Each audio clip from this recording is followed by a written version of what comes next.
English master 2024 എന്ന YouTube ചാനലിലേക്ക് ഏവർക്ക് സ്വാഗതം. അപ്പോൾ നമ്മൾ ഇന്നത്തെ ക്ലാസ്സിൽ നോക്കാനായിട്ട് പോകുന്നത് മോട്ടിവേഷന്റെ ക്ലാസ് തന്നെയാണ്. ഓക്കെ, നമ്മൾ ഇന്നത്തെ ക്ലാസ്സിൽ ഡിസ്കസ് ചെയ്യാനായിട്ട് പോകുന്നത് how to improve your English pronunciation. അതായത് പലർക്കും പ്രൊനൗൺസിയേഷന്റെ നല്ല ബുദ്ധിമുട്ട് ഫീൽ ചെയ്യുന്നുണ്ട്. ഓരോരുത്തരും ഇംഗ്ലീഷ് സംസാരിക്കുമ്പോൾ പ്രൊനൗൺസ് ചെയ്യാൻ പറ്റാത്തത് കൊണ്ട് തന്നെ അവർക്ക് ഇംഗ്ലീഷ് സംസാരിക്കാനായിട്ട് ഒരു മടി വരുന്നുണ്ട്. അപ്പൊ നമുക്കത് എന്തൊക്കെയാണെന്നാണ് എങ്ങനെ ഇമ്പ്രൂവ് ചെയ്യാം എന്നാണ് നമ്മൾ ഇന്നത്തെ ക്ലാസ്സിൽ ഡിസ്കസ് ചെയ്യാനായിട്ട് പോകുന്നത്. ഓക്കെ, നമുക്കത് ഒട്ടും ലേറ്റ് ആക്കാതെ നമുക്കിപ്പോ വേഗം തന്നെ സ്റ്റാർട്ട് ചെയ്യാം. ഓക്കെ, അപ്പൊ അതിൽ വന്നിട്ട് ലിസൺ ടു നേറ്റീവ് സ്പീക്കർ. അതായത് പല നാട്ടിലെ ആൾക്കാരുമായിട്ടുള്ള ഇംഗ്ലീഷ് നമ്മൾ സംസാരിക്കുക, അവരോട് കൂടി നമ്മൾ കമ്മ്യൂണിക്കേറ്റ് ചെയ്യുക. ഇപ്പൊ അമേരിക്കൻ ഇംഗ്ലീഷ്, ബ്രിട്ടൻ ഇംഗ്ലീഷ്, അവരൊക്കെ സംസാരിക്കുന്ന ഓരോ രീതിയിലുമുള്ള ഇംഗ്ലീഷ് ആയിരിക്കും. ഇപ്പൊ ഇന്ത്യയിൽ തന്നെ പല രീതിയിലും ഇംഗ്ലീഷ് സംസാരിക്കുന്നുണ്ട്. ഇപ്പൊ കേരള സ്റ്റൈല്, തമിഴ്നാടു, അങ്ങനെയൊക്കെ ഓരോരുത്തരും ഇംഗ്ലീഷ് സംസാരിക്കുമ്പോൾ ആ ഒരു സ്റ്റൈല് വരുന്നുണ്ട്. അപ്പൊ നമുക്കത് മനസ്സിലാവും. അപ്പൊ അത് സംസാരിക്കുന്ന പ്രൊനൗൺസിയേഷൻ ഡിഫറൻസ് വരുന്നുണ്ട്. നമുക്ക് ബുദ്ധിമുട്ടുള്ള പ്രൊനൗൺസിയേഷൻ ചില നാട്ടില് സംസാരിക്കുമ്പോൾ നമുക്ക് ഈസി ആയിട്ട് തോന്നാം. അപ്പൊ നമുക്കത് എങ്ങനെയാ തോന്നുന്നതെന്ന് വെച്ചാൽ നമുക്ക് ആ രീതിയിലാണ് പ്രൊനൗൺസ് ചെയ്യാം. അപ്പൊ നമുക്ക് അങ്ങനെ ഈസി ആയിട്ട് പ്രൊനൗൺസിയേഷൻ പഠിക്കാനായിട്ട് പറ്റും. നിങ്ങൾ എന്തായാലും നേറ്റീവ് ആൾക്കാരോട് സംസാരിക്കുമ്പോൾ നമ്മൾ നന്നായിട്ട് അത് കേൾക്കാൻ ശ്രമിക്കാം. ഓക്കെ, ഇപ്പൊ നമ്മൾ കമ്മ്യൂണിക്കേറ്റ് ചെയ്യാൻ നമ്മളെ കൊണ്ട് പറ്റത്തില്ല അവരോട്. അപ്പൊ അവര് ഈ ബ്രിട്ടൻ, ഈ അമേരിക്ക, പിന്നെ UK എന്നൊക്കെ പറഞ്ഞിട്ട് അവരുടെ ഇംഗ്ലീഷ് നമ്മൾ കേൾക്കുക നല്ലപോലെ. യൂട്യൂബിലൊക്കെ ഇഷ്ടംപോലെ വീഡിയോസ്, സീരീസ് ഒക്കെ വരുന്നുണ്ട്. അപ്പൊ നമ്മൾ അത് കേൾക്കുമ്പോൾ അവരുടെ പ്രൊനൗൺസിയേഷൻ, അവർ എങ്ങനെയാ പ്രൊനൗൺസ് ചെയ്യുന്നത് നമ്മൾ കേൾക്കുക. എന്നിട്ട് നമ്മൾ അതുപോലെ പറയാൻ ശ്രമിക്കുക. അപ്പൊ നമുക്ക് അത് ഈസി ആയിട്ട് മനസ്സിലാവും എങ്ങനെയാ പ്രൊനൗൺസ് ചെയ്യുന്നതെന്ന്. രണ്ടാമത്തെ പ്രാക്ടീസ് ഇൻഡിവിജ്വൽ സൗണ്ട്. അതായത് ഓരോരുത്തരും പറയുന്ന പോലത്തെ സൗണ്ട് നമ്മൾ നോക്കുക. അപ്പൊ നമുക്ക് ഏതാ കുറച്ചും കൂടി കംഫർട്ട് പറയാനായിട്ട്. അതായത് ഇപ്പോ ഇംഗ്ലണ്ടിന്റെ നമ്മൾ ട്രൈ ചെയ്ത് നോക്കുക, അവരെങ്ങനെയാ പ്രൊനൗൺസ് ചെയ്യുന്നത്, അമേരിക്കയിൽ എങ്ങനെയാ പ്രൊനൗൺസ് ചെയ്യുന്നത് നോക്കുക. നമുക്ക് കുറച്ചും കൂടി ഏതാണ് ഈസി ആയിട്ട് നമുക്ക് പ്രൊനൗൺസ് ചെയ്യാൻ പറ്റും, നമ്മൾ പ്രാക്ടീസ് ചെയ്യണം. നമുക്കത് മനസ്സിലായി. ഇൻഡിവിജ്വൽ ആയിട്ട് നമ്മൾ സൗണ്ട് എടുത്ത് നോക്കുക. നമ്മൾ പ്രാക്ടീസ് ചെയ്യുമ്പോൾ തന്നെ നമ്മൾ റെക്കോർഡ് ചെയ്യുമ്പോൾ നമുക്ക് നമ്മൾ ഇട്ട് കേൾക്കുക. അപ്പൊ നമുക്ക് മനസ്സിലാവും ഇത് പറയുന്നത് ശരിയാണോ എന്നുള്ളത്. അപ്പൊ നിങ്ങൾ അതും കൂടി നോക്കുക. പിന്നെ മൂന്നാമത്തെ, യൂസ് എ പ്രൊനൗൺസിയേഷൻ ഗൈഡ്.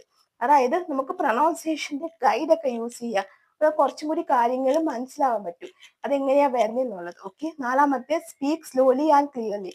നമ്മൾ സംസാരിക്കുമ്പോൾ ഫാസ്റ്റ് ആയിട്ട് പറയാണ്ട് സ്ലോ ആയിട്ടും ക്ലിയർ ആയിട്ടും പറയാനായിട്ട് ശ്രമിക്കുക. ഓക്കെ, പിന്നെ ഗെറ്റ് ഫീഡ്ബാക്ക്. നമ്മളിപ്പോൾ പറയുന്നത് തന്നെ നമ്മൾ ഫീഡ്ബാക്ക് എടുക്കുക.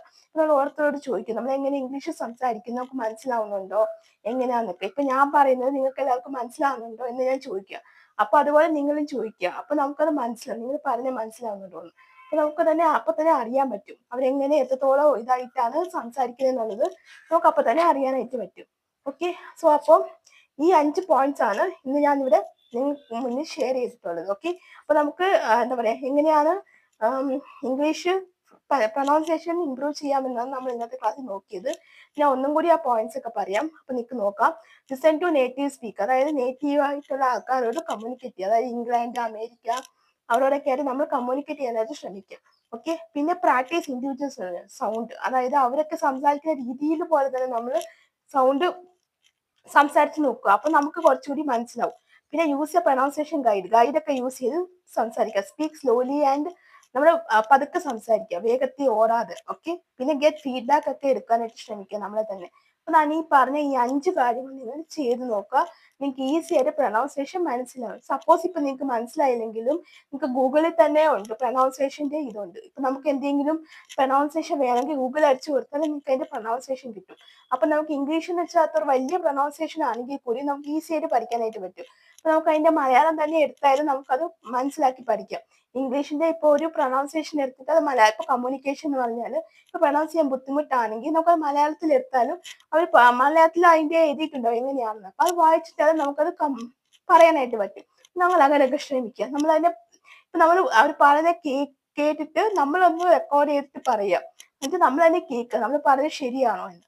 അപ്പൊ അത് ശരിയാണെങ്കിൽ നമ്മൾ ആ മെത്തേഡ് തന്നെ പറയാം. നമ്മൾ തെറ്റാണെങ്കിൽ നമ്മൾ ഒന്നും കൂടി കേൾക്കുക അവരെങ്ങനെയാ പറയുന്നതെന്ന്. അപ്പൊ അങ്ങനെയാണ് നിങ്ങൾക്ക് പ്രൊനൗൺസിയേഷൻ പഠിക്കാനായിട്ട് പറ്റത്തുള്ളൂ. ഓക്കെ, അപ്പോൾ നിങ്ങൾക്ക് ഇന്നത്തെ എന്റെ ഈ ഒരു ചെറിയ ക്ലാസ് നിങ്ങൾക്ക് മനസ്സിലായി എന്ന് വിചാരിക്കുന്നു. അപ്പൊ ഇതുപോലെ എന്തെങ്കിലും ടിപ്സ് കാര്യങ്ങൾ എന്തെങ്കിലും നിങ്ങൾക്ക് ഇംഗ്ലീഷിൽ ആവശ്യമുണ്ടെങ്കിൽ നിങ്ങൾ തീർച്ചയായിട്ടും എന്നെ താഴെ കമന്റ് ചെയ്താൽ മതി. ഓക്കെ, അപ്പൊ നിങ്ങൾ കമന്റിനൊക്കെ ഓൾമോസ്റ്റ് ഞാൻ റിപ്ലൈ ഒക്കെ തരാറുണ്ട്. കമന്റ് നോക്കാറുമുണ്ട്, ചെക്ക് ചെയ്യാറുമുണ്ട്, എല്ലാം ചെയ്യാറുണ്ട്. അപ്പൊ നിങ്ങൾ ജസ്റ്റ് ഒന്ന് കമന്റ് ചെയ്യൂ.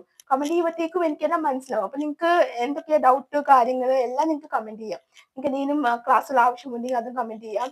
എന്ത് വേണമെങ്കിലും നിങ്ങൾ കമന്റ് ചെയ്യാം. അപ്പൊ ഞാൻ റിപ്ലൈയും അതുപോലത്തെ കാര്യങ്ങൾ ചെയ്യാനായിട്ട് ശ്രമിക്കാം. ഓക്കെ. അപ്പോ നിങ്ങൾക്ക് ആർക്കെങ്കിലും സ്പോക്കൺ ഇംഗ്ലീഷ് പഠിക്കാൻ താല്പര്യമുണ്ടെങ്കിൽ നിങ്ങൾ ഒട്ടും മടി വിചാരിക്കേണ്ട. നിങ്ങൾ എൻ്റെ നമ്പറിലേക്ക് ഒന്ന് കോൺടാക്ട് ചെയ്താൽ മതി. നമ്പർ ഞാൻ ഡിസ്ക്രിപ്ഷൻ ബോക്സിൽ കമന്റ് ആയിട്ട് പിൻ ചെയ്ത് വെച്ചേക്കാം. നിങ്ങൾ ദയവായിട്ടൊന്ന് വിളിക്കും മക്കളെ. നിങ്ങൾ വിളിക്കുവാണെങ്കിൽ തന്നെ ഞാൻ അപ്പൊ തന്നെ നിങ്ങൾക്ക് ഡീറ്റെയിൽസ് ഒക്കെ പറയുന്നതായിരിക്കും. നിങ്ങൾക്ക് ഇംഗ്ലീഷ് പഠിക്കാൻ ആഗ്രഹമില്ലേ? അപ്പൊ നിങ്ങൾ അതൊന്ന് ട്രൈ ചെയ്ത് നോക്കുക. അപ്പൊ എനിക്ക് ഈസി ആയിട്ട് ഇംഗ്ലീഷ് പഠിക്കാനായിട്ട് പറ്റും. അപ്പൊ എല്ലാവർക്കും നല്ലതുപോലെ ഇംഗ്ലീഷ് സംസാരിക്കാനായിട്ട് പറ്റും. അപ്പൊ നിങ്ങൾ അതിനു വേണ്ടി ശ്രമിക്കുക, മുൻകൈ എടുത്ത് വരിക. എന്റെ മോട്ടിവേഷൻ വീഡിയോസ് ഒക്കെ കുറച്ച് പേർക്കെങ്കിലും യൂസ്ഫുൾ ആണെന്ന് എനിക്ക് തോന്നുന്നുണ്ട്. അപ്പൊ ആരെങ്കിലും അത് കേട്ടിട്ട് യൂസ്ഫുൾ ആണെന്ന് തോന്നുവാണെങ്കിൽ എന്റെ ചാനൽ ഒന്ന് സബ്സ്ക്രൈബ് ചെയ്യുക. അതുപോലെ തന്നെ അതിന്റെ തൊട്ടടുത്ത് കുഞ്ഞ് ബെലൈക്കൺ ഉണ്ടാവും, അതും കൂടി എനേബിൾ ചെയ്ത് വെക്കുക. എങ്കിൽ ഞാൻ ഇതുപോലത്തെ യൂസ്ഫുൾ വീഡിയോസ് ഒക്കെ ഇടുമ്പോൾ നിങ്ങൾക്ക് നോട്ടിഫിക്കേഷൻ കിട്ടത്തുള്ളൂ. ഓക്കെ. അപ്പോൾ ആർക്കെങ്കിലും താല്പര്യം ഉണ്ടെങ്കിൽ നിങ്ങൾ ദയവായി എന്നെ കോൺടാക്ട് ചെയ്യുക. ഓക്കെ. അപ്പോൾ അത്രയൊക്കെ ഉള്ളൂ. അപ്പൊ എന്തായാലും നിങ്ങൾക്ക് എന്റെ ഇനി അടുത്ത ക്ലാസ് ആയിട്ട് കാണുന്നത് വരെ എല്ലാവർക്കും see you.